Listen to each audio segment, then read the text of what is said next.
Nickelodeon All-Star Brawl 2 is a complete overhaul of the first game. There's reimaginings of all the returning characters, a bunch of newcomers, a distillation of mechanics from across the Smash series, as well as brand new gameplay features like the EX Slime Meter. All these aspects and more make this sequel truly stand on its own legs as a new game compared to the first. Even though my days of pat-back command grabbing might be on pause, I decided to dip my wick into the inkwell of slime this time and see just how far we could bring our radioactive turtle friend Daffy Raffy. And now your host for this evening, Raphael Torres! In the first NASB 2 Slimebox bracket. While my seeding was actually pretty solid, probably from winning NASB Jr. on PS4, I ended up outplacing it anyway, reaching just shy of top 96. With thoughtful incorporation from the nefarious and ostentatious Green Crustington, Grustco's Gaming with Gruster division brings to you that Dang Ol Crumbman's run through the first Slimebox of NASB 2. To start, I just want to do a little recap of my character, as well as the terminology I like to use. Going from one of the slowest grapple-based characters with Patrick to zippy, speedy, wave-bouncing Raphael is quite the difference. But they do both share some similarities with exploitable recoveries, as well as some extra bulk that can keep them alive decently long. In my opinion, Raph's neutral game is really great and revolves around Shuriken, Dash Attack, and Nair, as these all can kind of link into each other, as well as grabs and other moves like up tilt that will start Raphael's deadly juggling game. If someone's above you, just take a lesson from NASB 1 Patrick. A spin, a tween! NASB 2 also keeps the distinction from the first game of having a light attack button and a strong attack button, and the option to do both grounded or aerially.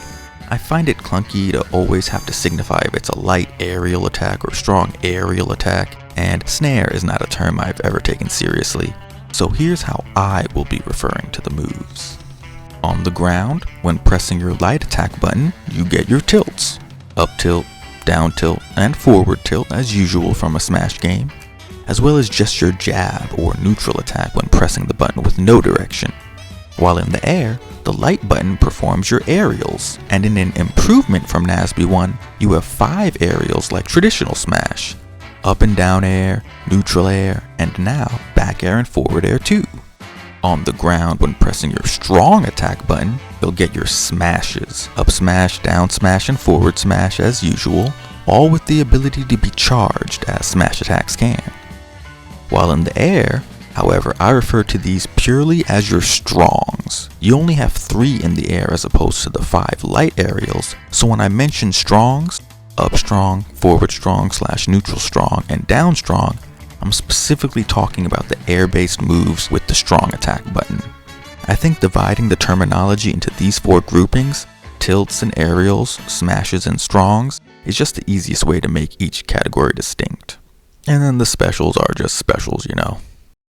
Alright, let's jump into the run. Our saga begins with my seeding providing a round 1 bye for me, so yay, a smidge closer to top 96 I suppose. One of the players from the match leading into mine DQ'd apparently, so this first set against G-Juice 4K would be both of our first sets of the tournament. Facing off against Azula as my Taffy Raffy, stage striking led us to Technodrome to start the set, but with a twist. As is expected in an early online event for a new game, a couple of my opponents were a little unfamiliar with the just overall Start GG format, so my very first game was not on the tournament legal version of Technodrome, but my opponent didn't say anything and it was a pretty solid 4 stock, so I'll just take it, right? While they got some spicy Azula kicks on me now and again, there clearly was a skill discrepancy between us, so I was able to extend some juggles I shouldn't have, get early kills to some off DI, and punish recoveries that weren't sweet spotting. The second game brought us to Jellyfish Field, and ultimately this set was a double 4-stock and 2-0 victory for Mr. Goo. Set 2 paired me up against the 80 seed, Multi vs. Steven player Light Wisp, using Cora. This was probably my second favorite set of the tournament, and felt totally possible to at least take a game or even the whole set if I start implementing some of the ideas I've gained from rewatching the matches. I fought some solid Coras before in ranked, but Light Wisp was definitely the best I've come across. And even though Cora isn't like an unpopular character or anything, she definitely feels like one I need to learn more specifics on for the matchup. The biggest issue for me, which I feel translates to a lot of Raphael's matchups, is just having a real difficulty handling aerial approaches from the opponent and having a solid anti-air. My two main gripes with the character as a whole are definitely the issue of multi-hits not working, and Raffy Daffy has a ton of them, as well as the fact that he doesn't have great anti-air or air-to-air options at all. This kinda makes sense because Up Strong pretty much lasts until the heat death of the universe, so I understand none of his other options being great for handling aerial approaches. Still, when it feels like your blade is supposedly a disjointed Marthanair, but is losing out to human arms and limbs, the frustration sets in.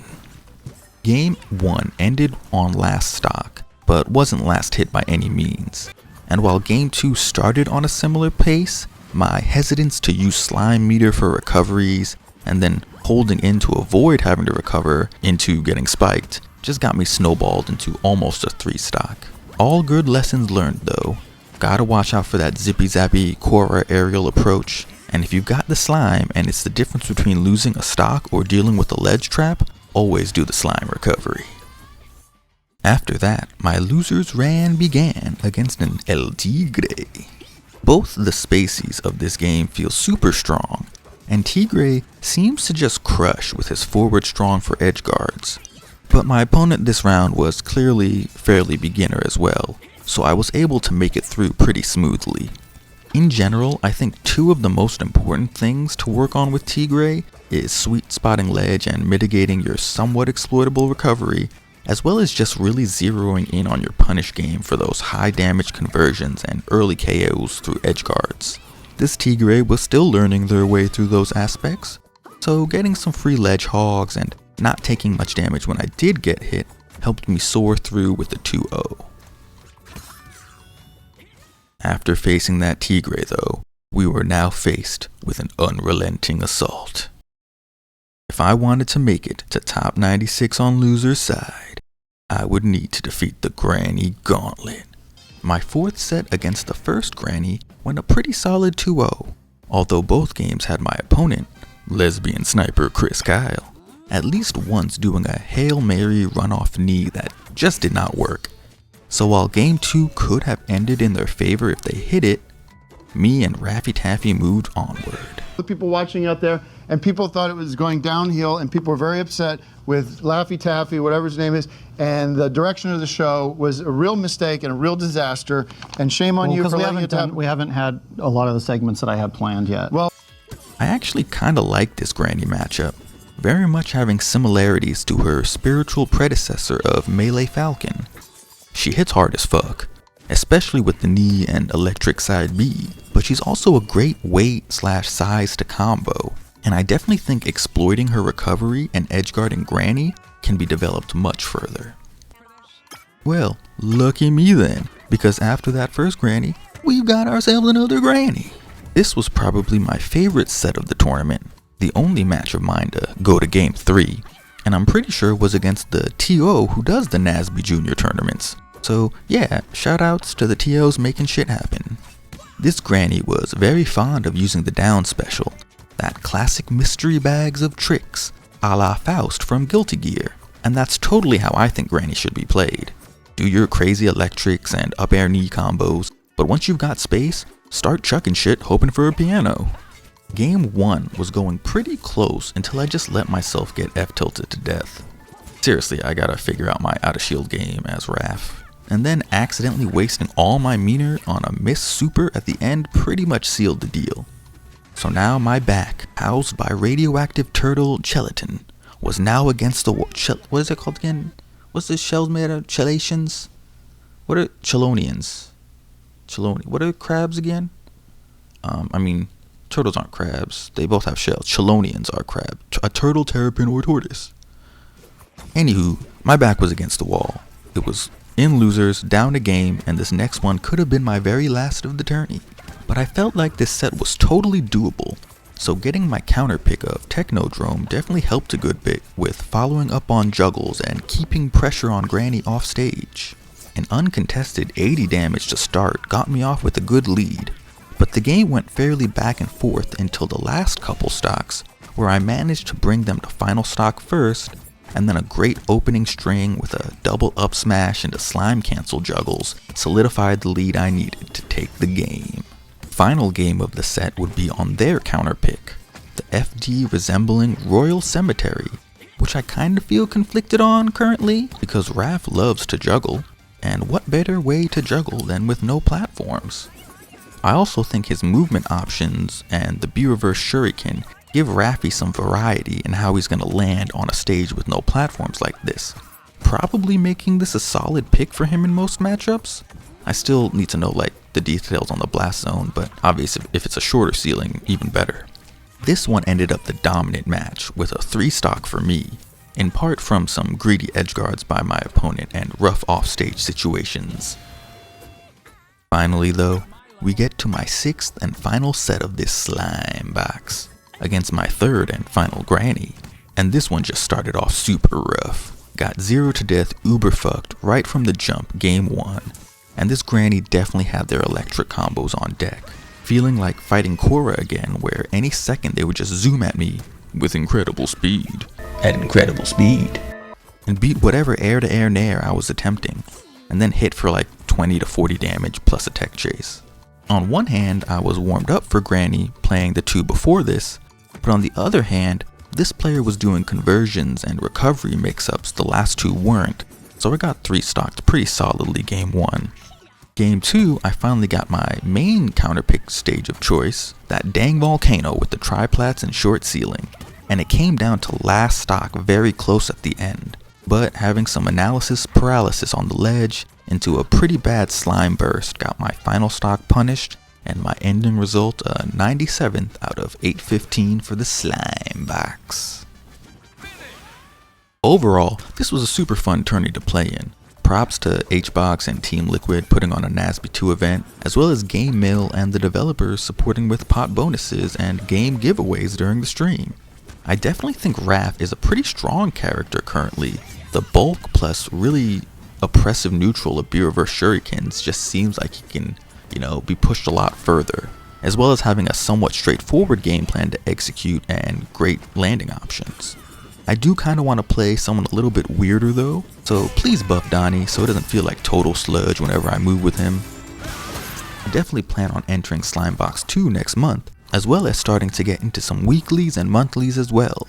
So let me know in the comments if you'd like to see more NASB 2 tourney run recap videos, if you think I should explore Pat and Donnie more, or anyone else on the roster, or should I stay hard focused on Raffy Daffy? And ladies and gentlemen, I am here, I come in peace, I come with a solution to this problem right now, which is that you, sir, fucking Pretty Boy Torres, Daffy, Raffy, whatever your fucking name is, have been a disgrace to the child that I brought. Or if you have any other questions or thoughts on Nick All-Stars Brawl 2, currently discounted solidly in the Humble sale, so a great time to pick it up if you're on the fence. This is not an ad, but it'd be cool if it was. Until next time though, keep your dares kicking, your shurikens slinging, and always remember to keep it going.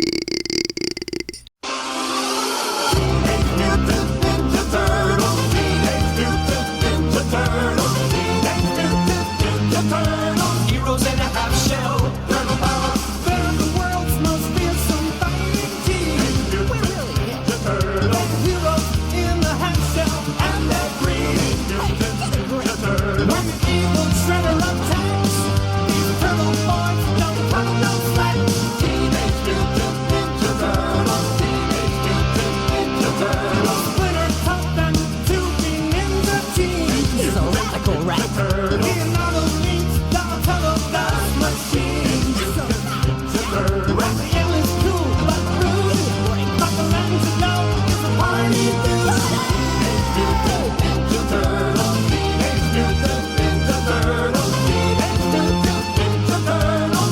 in a half shell. Turtle power.